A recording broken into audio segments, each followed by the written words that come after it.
iBuyer, for example, it's perfectly fine. They are giving the consumer what they want. Maybe not what they need, but what they want. They give them convenience. And the danger is where we are with online purchasing, online mortgages. Not everything is probably tight as it should be. I'm not talking legally. However, giving consumers the personal touch, they will always come back to a realtor.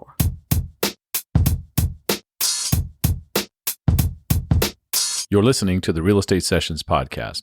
Join us as we get the stories of the leaders in the real estate industry. Hi, everybody. Welcome to episode 225 on the Real Estate Sessions podcast. Thank you so much for tuning in. Thank you so much for telling a friend. And I get to stay in the state of Florida this week. My favorite podcasts are the ones where I get to talk to the people that are doing business where I work. And this week is going to be very interesting. I am going to talk to the CEO, the AE of the Royal Palm Coast Realtor Association, Beate Jones. Now, Beate is in this very difficult role. I'm going to say this for her, that when you are working as the CEO of a nonprofit organization, you have different audiences you answer to, and we're going to talk about that. Yeah. Beate, welcome to the podcast. I'm happy to be here. Thank you. Yeah, thank you so much. And first of all, I notice, I'm going to be very honest, I notice you have an accent. Absolutely. So I'm just going to assume that you might have were not born in the United States? No, I'm not. So where were you born? Where were you raised? I was born in Düsseldorf, Germany. Okay. It is right at the Dutch border or Netherlands border. And grew up there, went to school there, got my degree there, worked there.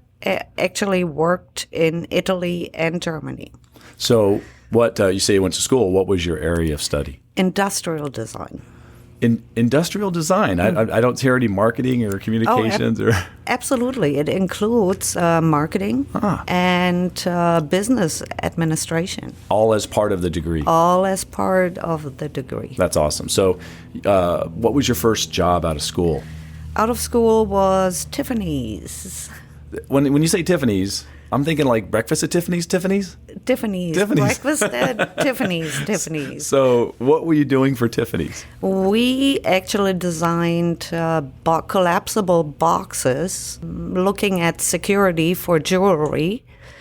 And they had to be packed for air freight. Mm-hmm. However, had to be secure enough to display the jewelry. Wow. So you're not talking about packaging that went out to the consumer. Were you talking about shipping? Shipping packaging. Wow. Yes. So that's who even thinks about that? Nobody. Yeah.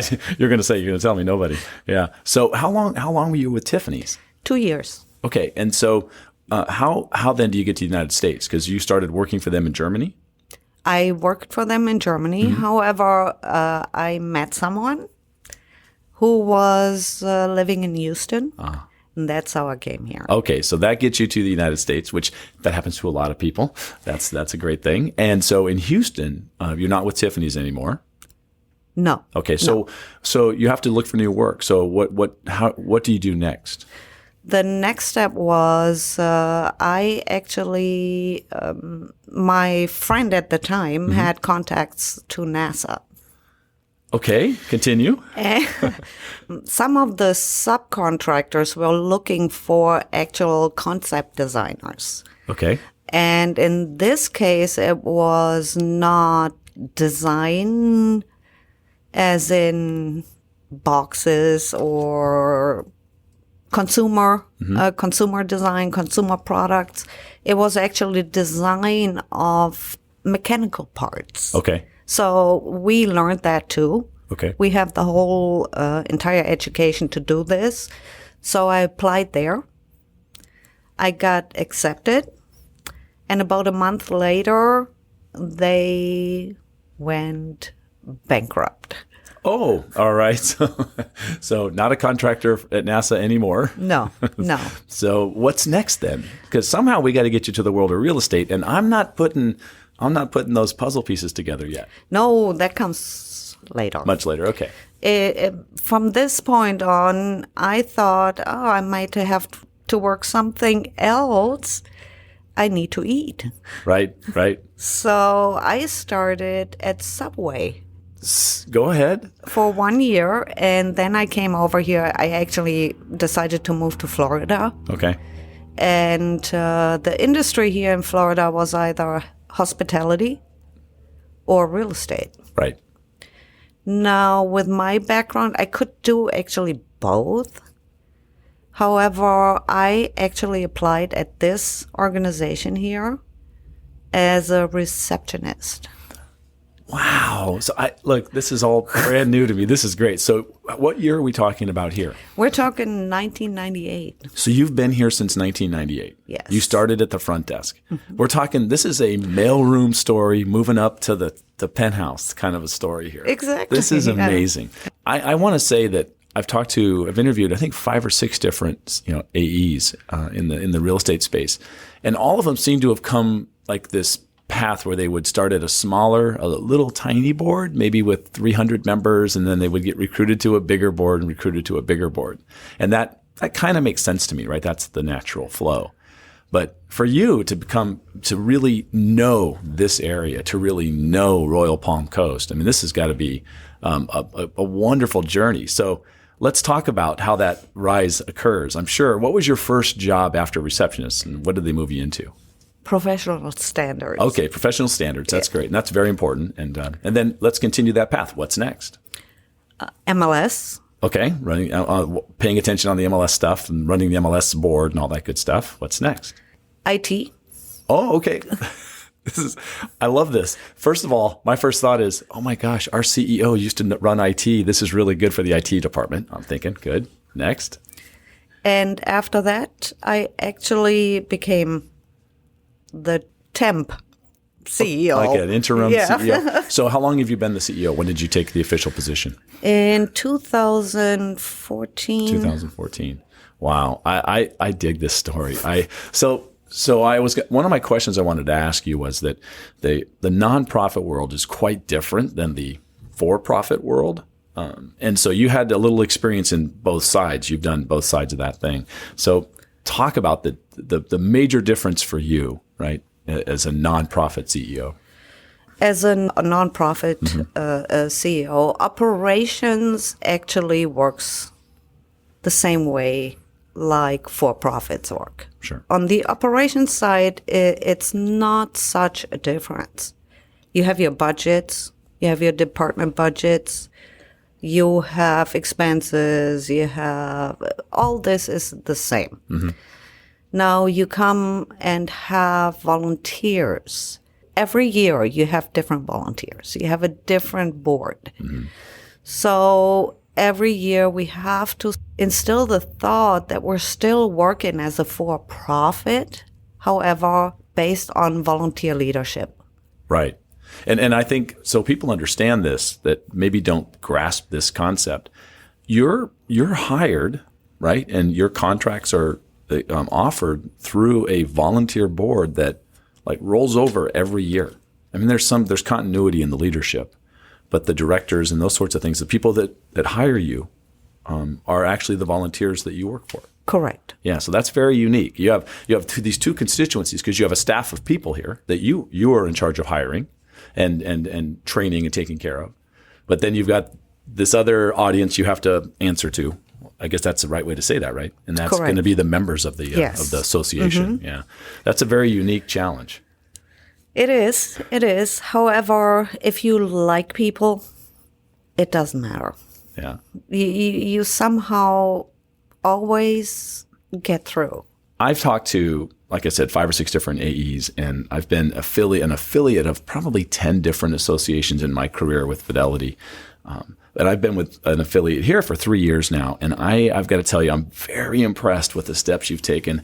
And I have this, of course, I love doing the podcast, and I've been a guest on your podcast, the Royal Palmcast, and I blown away by what you've done here on the technology side of things, this studio setup, what you're doing with video and audio, and Jim and Jerry. This is just amazing. Tell me, how did you get to this? Because there are not a lot of associations doing this. Well, first of all, we have to give credit to Jerry and Jim.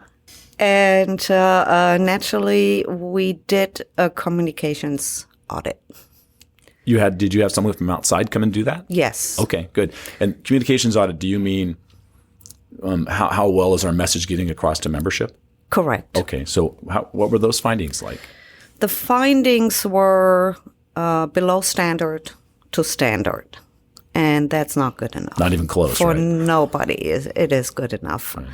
Fortunately, our leadership implemented a new strategic plan. It's a very, very good plan. And let me mention Ron Phipps. He actually was our consultant. Wow. Past NAR president. Correct. Wow. Correct. Oh, nice. Mm-hmm. Okay. And our leadership really were open to let's try something else, and allowed us to do this. Right.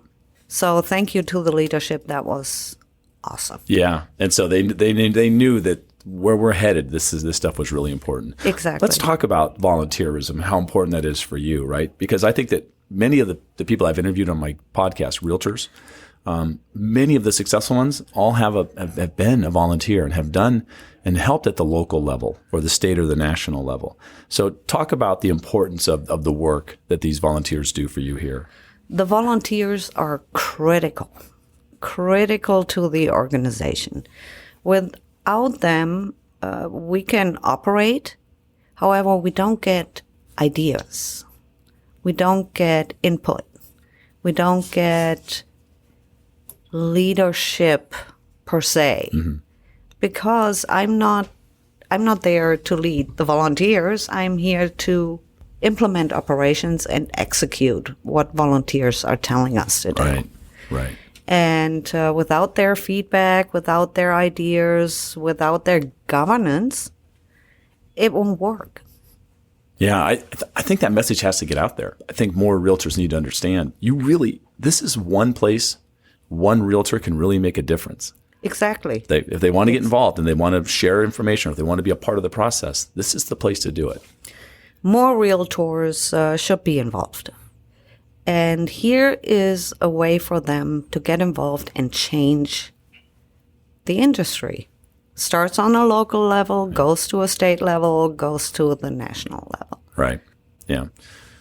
I want to ask you a couple of questions about the business, the industry itself. There's some changes going on, right? There are. It's kind of a crazy time. So I want to talk first with the word compression. It's been used a lot lately in the world of real estate, whether it's commissions or brokerages, right, being shrunk down. Mm-hmm. There's also compression in the association MLS world too, right? I mean, just 10 years ago, there were 950 boards across the country. Now we're somewhere in the 750s, somewhere in that range. So is compression good or bad? I mean, it seems to me it can be both, but what's your take? I believe it's good. Okay. I'm more on the positive side of it. However, sometimes they forget the member, our subscribers. And when they are not asked, it's trouble. Right. Yeah. In Lee County, right, you cover Fort Myers and Cape Coral. But you also aren't you pretty connected in tight relationships with, say, Bonita Springs and also Naples, in a way? Yes, we all work together. Mm-hmm. NAR has jurisdictions. And we all have our jurisdictions here, like Bonita Springs, Bonita Estero, Naples, Fort Myers, or Royal Palm. Mm-hmm. However, NAR made changes, and the changes that NAR makes, for example, are MLS of choice, board of choice, which for me actually negates jurisdiction. So if a broker decides to be a member here, be a member in Naples, be a member in Miami, and we're talking multiple listing system and association. The members in that particular office can join either MLS. So jurisdiction are not coming into play on the MLS side anymore. Right. So what would be your desire there? What would you love to see? I would love to see one MLS where all members don't have to join other associations. I know I'm going to get burned on the stake for this. Well, look, I mean, I've seen those battles going back to 2005 in Arizona, right? Trying to do a statewide MLS, and the big boards are usually for it, and the smaller boards don't want to do it because they feel like they're going to be overrun. Is that pretty fair? It is. Yeah. However, here in the area, actually, Bonita Estero and Naples and us are on a common platform. So Naples and Bonita Estero, they were very open. We were very open to it. And I believe the volunteer leaders there were forward-thinking. Let's talk about where we're at. We're sitting here in Lee County, and I think it's a very unique area, right? So we're recording this episode here in Fort Myers, which is a nice-sized town on the coast. And Cape Coral also is an area that you cover. And I'm going to tell you right now, Cape Coral, I'm not going to call it odd because I've got a lot of people that I work with in Cape Coral, but it is so different from any place I've ever been. First of all, I don't know how many thousands of miles of canals run through there. So, like, you're not going to take 26th Street over from one place to the other. It just ain't going to happen, right? But also, they don't really have subdivisions over there. Everything's off these units that were built. And as a title guy, and I was trying to find some properties over there, it's a different place. And it's only been around for 50, 60 years, right? Yes, It was yes, incorporated. yes. So let's talk about some of the issues that you deal with in this area. Obviously, a heavy tourist destination. Talk about some of the key issues that realtors face here. Key issues realtors face. But now, going to our industries down here, naturally, tourism. Right. Tourism, hospitality, real estate. That's it. Right. That's it. Yeah, so there's it's hard, it's tough to get industry here, is what you're saying. On top of this, we are seasonal. Right. So you see an influx throughout season, and I looked at the numbers. However, I believe we get 100,000, 150,000 more incoming. That'd be in the winter months, right? Correct. Yeah. It could be even more than that. And then everybody deals with traffic. Nobody wants to go over the bridge. I enjoyed the view on the bridge today for at least 10 minutes. I get it. And this is something as I relocated to the Gulf Coast 3 years ago, I had no idea about two words: season and bridges. And you've mentioned them both in this answer, right? Season, don't go anywhere near the coast or the beach in season. And two, people don't like crossing bridges.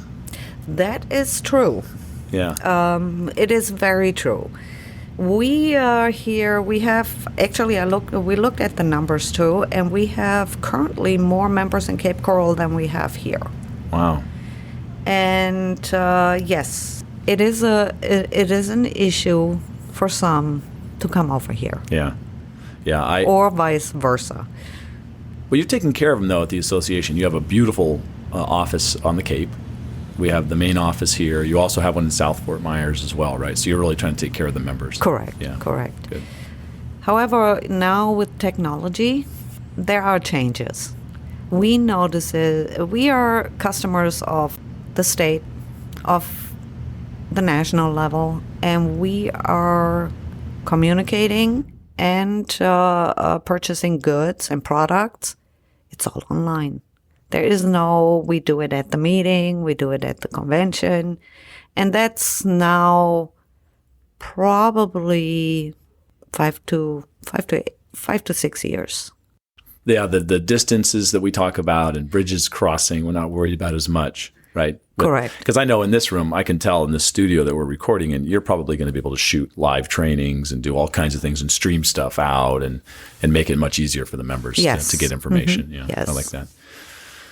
I have to bring up the D word. I've been talking, anyone that's in the business, I got to talk about disruptors, things like ibuyers and the big national brokerages that are doing similar things. And these are people that, iBuyers are a member of your board. And so are these big brokerages that are going to do the same sorts of things, but they seem to be competing in a different way against, the other members of the board. So how do you handle that? What's your take? What are your thoughts on these new models?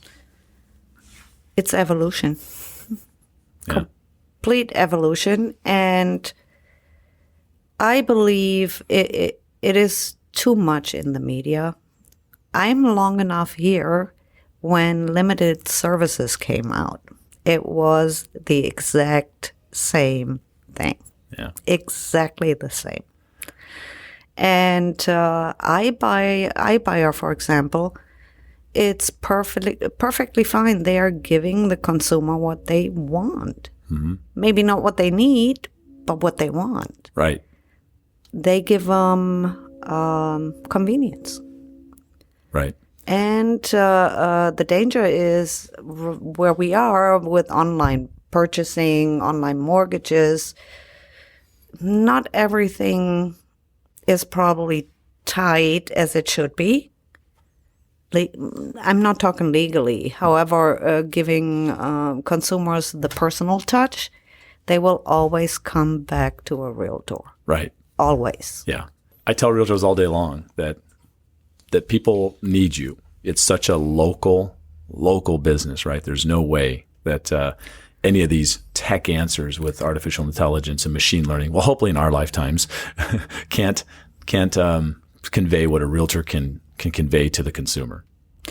And I have to say, in October, they had a national market share of 2%. Right. Yeah, you're absolutely right. If you go to a town like Phoenix where they grew up and started, maybe it's 6, right? But overall, it's going to be a number. I completely agree with you. Yeah. And I think education's a key, right? And I know that this board does a lot of education. You've actually had me in talking about iBuyers, and I love doing that, right? To let everyone know sometimes certainty and convenience is needed. And now you got a real high-tech solution if you want to be a part of it. You actually have to respect the concept and who came up with it. It's evolution, like I said. Right. And in 3-4 years, there will be something else. Yeah, you mentioned earlier the limited services. There's always been somebody trying to shake up the world, whether it was discounting the commissions or doing something crazy that upset the apple cart. And so far, the realtors have always figured out a way. And they adapt. Yeah, they adapt. That's good.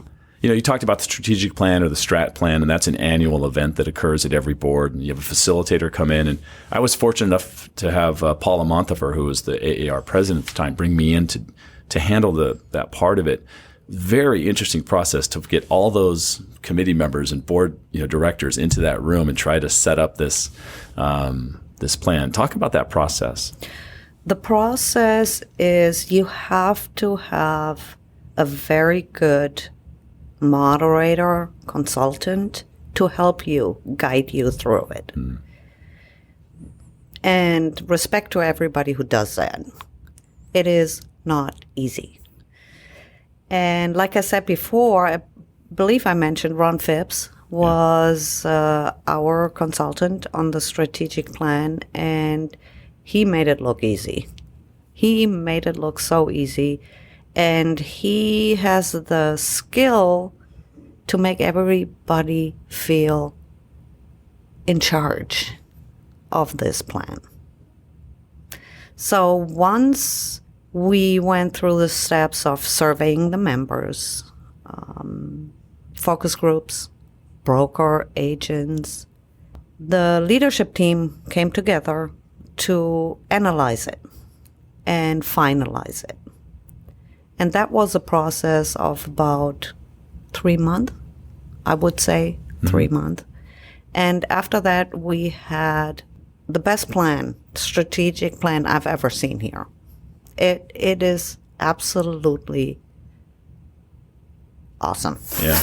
All right, now, that's one thing getting the plan, but implementing the plan, does it create challenges for you as the CEO? Implementing the plan is the biggest challenge.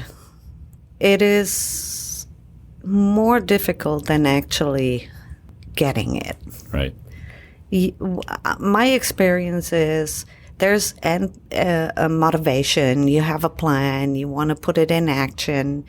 And after 6 months of routine work, it's shelved. It's just a routine work. You still do what the strategic plan tells you to do, however, not with the kind of concept and thought you should. Yeah. So this time, having the communications audit, looking at other areas, looking at NAR's mission, at Florida Realtor's mission, for example, consumer community outreach is not always fundraising. It's bringing out the Realtor brand. So the mindset went 360. And that had to be accomplished first. So now we don't need a fundraiser here. We need to go out there and tell them who we are. Yeah. I like you said R. Yeah. R. Yeah. R for Realtor. I like it. I saw that plan. Yeah. That's great. Beate, I've had you here the half hour after your time, and you've got some work to do, I'm sure, today. So I want to ask you the same final question I've asked every guest on the podcast, and that is, if you could give one piece of advice to a new agent, what would it be? Come to me and talk to me. I love that. I love that. So what would you tell them? Somebody sits down and says, Beate, I heard you on the show, and I'm brand new, and so what do I need to do? First, I would try to find out, who are you? Yeah. What is your talent? Are you outgoing? Are you an introvert? What do you know so far? And that's where I say, okay, here are your options. Is this a career for you or just a part-time job? Right. So if it's a career, then there is education, find your niche, and have enough money to get there. Right. I love it. That's great. Beate, now, if someone does want to reach out to you and talk to you, what's the best way for them to do that? The best way is to the association phone number, 239-936-3537-222. Awesome.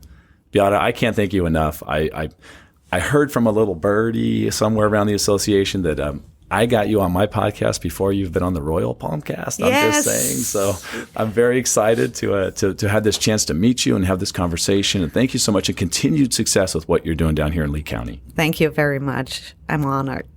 Thank you for listening to the Real Estate Sessions podcast. To leave a review or rating, go to ratethispodcast.com/RE-sessions. You can also subscribe to the podcast at your favorite podcast listening app. Finally, you can go to therealestatesessions.com and subscribe to our email newsletter and be notified whenever a new episode is released.